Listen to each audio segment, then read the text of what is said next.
reminder before we get into contracts, this is educational and should not replace legal advice from a licensed attorney. If you're looking for a lawyer, you can go to rocketlawyer.com and just get an on-demand lawyer to review your legal documents. I've done this before. We sign a contract, we finish the deal.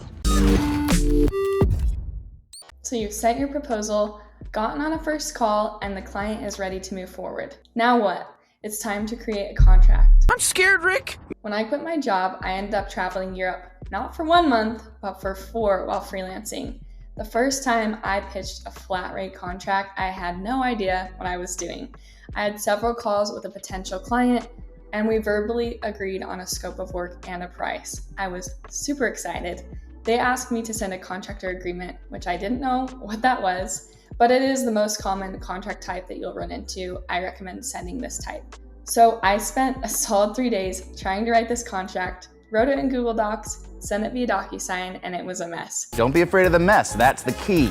Both he and I were confused on the terms of the contract, and it took a long time to figure out what we both wanted. So if your contract's on Upwork, then the process is fairly straightforward. The client handles most of it and you just click accept. But outside of Upwork, the client will expect you to send over a contractor agreement. This contract says that you will provide certain services and that your client will pay for them. So really it binds both of you, which is nice. So let's walk through this contract template together. This contract is created in the same software we used for proposals, which is called Bonsai, and it's linked below. A copy of this contract is also in our Google Sheet. At the top, update the contract with your information and theirs. Then update the services section with the scope of work from your proposal. You could just copy and paste it, but remember, be as specific as possible. For example, if the client wants me to be in their chat or messaging software like Slack, I like to include that in the scope of work. If they want me to have an email address from their company email, I also like to include that. And the reason being, that will take up more of my time. For example, I put a line like, contractor will use their own business email address for all communications and will not be using an @nike.com or whatever email address. And I do this because I want to make clear what my boundaries are with the client. Also, again, I want to charge more if I have to check a whole separate project management software, a whole separate email, calendar, etc. Then include the payment amount, and ideally it's a flat monthly rate like Faith discussed in Module 1. So just make sure to include this snippet that the full amount is due regardless of hours worked if it's a flat rate. This will vary depending on your industry and job type, but for me that's what I like to include because they're not paying me for a specific number of hours worked, they're paying me for a specific set of tasks. Then I include a sentence that says how much they will pay each month, late fees, and payment processing terms. I used to add a hefty late fee to all my contracts, 10% that accrued monthly. Once I had a contract for $3,000, so the late fee would be $300. I thought this was enough to ensure that a client would pay because they don't want to pay the late fee. But I had a client that just ghosted me, never heard from them, followed up many times asking for payment, and I even had a lawyer send a letter saying there would be further legal action if they didn't pay, and I still never heard from them. I'm sorry, what? I thought that was enough to make sure that clients paid me, but I was wrong. This client didn't pay even though I followed up many times.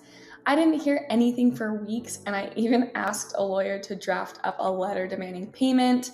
It's been over a year, and I've just had to let it go and accept that this invoice won't be paid. But I will tell you how to avoid this, and I wish I'd known this a long time ago. Take a deposit. So you know that charging a flat monthly rate is the way to go. Similar to what a landlord would do, just take a deposit. So your monthly contract is for $3,000, get a deposit up front for $3,000. This is exactly what I add to my contracts. Client will pay a deposit of $3,000 before contractor begins work. Deposit will be applied to final invoice. It's as easy as that, and I don't start work until I have that deposit in my bank or proof that money's on the way. I've never had a client have an issue with this, and in fact, it can make wrapping up a contract easier because they don't need to worry about paying our last invoice together, and I don't have to worry about chasing down that final payment. For ongoing or hourly payments, you can still take a deposit up front, and please do.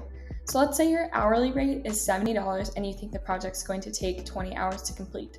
You can ask for $700 up front and $700 at the end of the project, but be sure to get payment before sending over those final deliverables. Next, you'll want to include all this legalese, and in short, This contract is outlining that you are not an employee, that the client will not be providing benefits or withholding taxes for you, and that you won't try to hire anyone from their company. Also, that you'll keep confidential information confidential. I like to include that either of us can end the contract with 14 days written notice. That gives us both room to get out if it's not a good fit, and Faith will get into how to break up with clients in a later lesson. Now you're ready to sign your contract, so sign it in Bonsai and send that over to the client. That wasn't so hard, was it?